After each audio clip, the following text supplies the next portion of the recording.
আসসালামু আলাইকুম। কেমন আছেন সবাই? আশা করি সবাই ভালো আছেন। প্রতিদিনের মতো আজকে আরেকটা নতুন ব্লগ আপনাদের সাথে শেয়ার করতে চলে আসলাম। আমি আজকে রুই মাছের দারুণ মজার একটা রেসিপি তৈরি করব। আশা করি সবার ভালো লাগবে। আর ভালো লাগলে ছোট্ট একটা রিকোয়েস্ট থাকবে, যারা আমার চ্যানেলটা এখনো সাবস্ক্রাইব করেননি, প্লিজ সাবস্ক্রাইব করে আমার চ্যানেলের পাশে থাকবেন। তো আমি রুই মাছটা ভালো করে ধুয়ে নিয়েছি আর এভাবে করে পিস করে নিয়েছি। আপনারা চাইলে এর চাইতে চিকন অথবা মোটা করতে পারেন, তবে চেষ্টা করবেন একটু মোটা সাইজ করার জন্য, তা না হলে মাছগুলো ভেঙে যাবে। এবার আমি হলুদ মরিচ লবণ দিয়ে ভালো করে মাছটাকে মাখিয়ে নেব।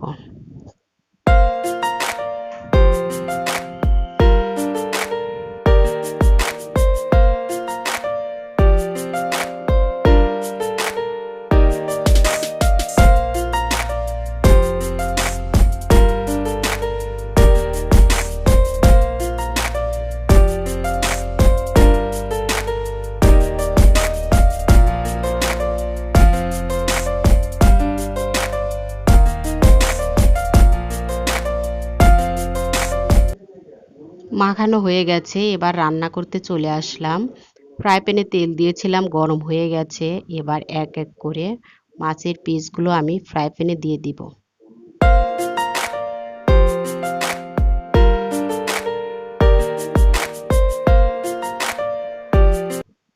তো দেওয়া হয়ে গেছে, এবার এক পিঠ ভালো করে ভেজে নিতে হবে।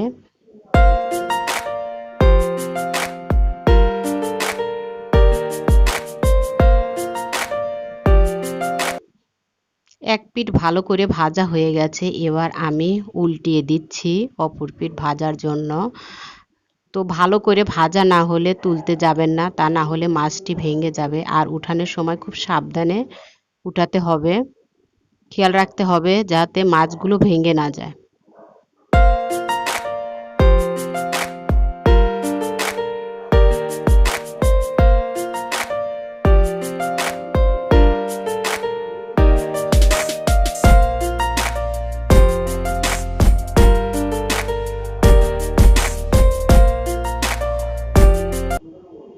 তো সবগুলো মাছ কিন্তু আমি উল্টিয়ে দিয়েছি। এবার অপেক্ষা করব ভাজা পর্যন্ত। তো আমার মাছটা কিন্তু ভাজা হয়ে গেছে, এবার মাছগুলো আমি তুলে নিচ্ছি।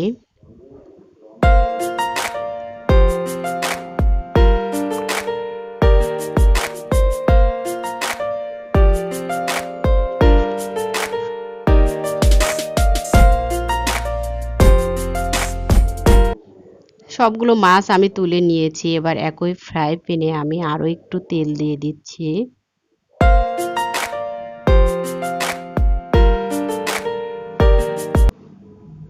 এবার দিয়ে দিচ্ছি পেঁয়াজ কুচি।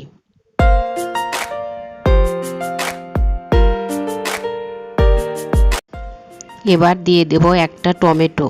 আপনারা যারা টমেটো পছন্দ করেন না তারা স্কিপ করতে পারেন, আর যারা পছন্দ করেন চেষ্টা করবেন টমেটোটা দেওয়ার জন্য, কারণ এই তরকারির আসল টেস্টটাই আসবে টমেটো থেকে।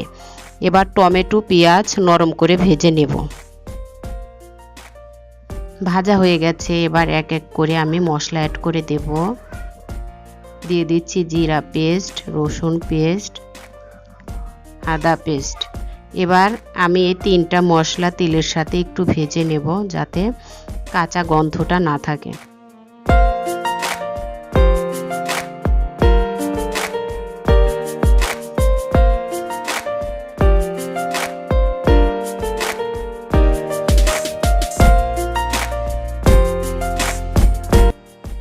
ভাজা হয়ে গেছে, এবার আমি এক এক করে শুকনা মশলাগুলো অ্যাড করে দিচ্ছি। হলুদ গুঁড়া, মরিচ গুঁড়া, ধনিয়া গুঁড়া, স্বাদ অনুযায়ী লবণ।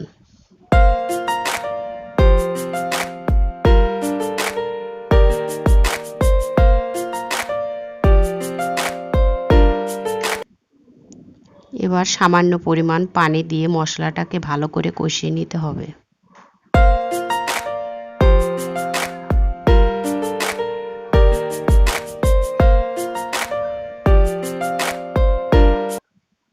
তো আমার মশলাটা কিন্তু কষানো হয়ে গেছে, দেখেই বুঝতে পারছেন। এবার ভেজে রাখা মাছগুলো দিয়ে দেব।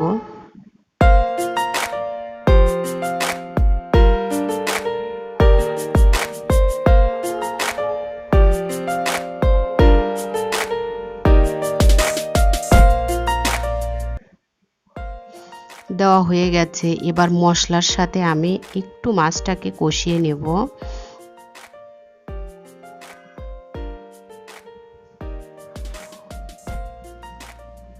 এবার মাছটাকে আমি উল্টিয়ে দিচ্ছি যাতে করে মশলাটা মাছের ভিতরে ভালো করে ঢুকে যায়, একটা জুসি জুসি ভাব হয়। তো উল্টানো হয়ে গেছে। এবার আমি পরিমাণ মতো পানি দিয়ে দিচ্ছি।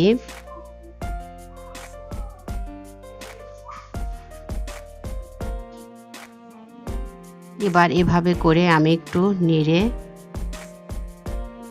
মশলার সাথে পানিটা মিশিয়ে দিচ্ছি।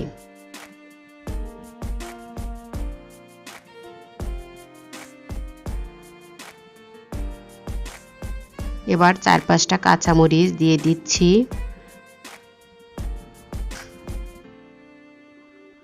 এবার ঢাকনা লাগিয়ে রান্না করব।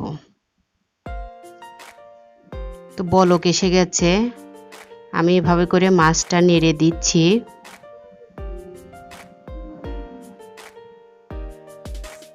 এবার ভাজা জিরার গুঁড়া দিয়ে দেব।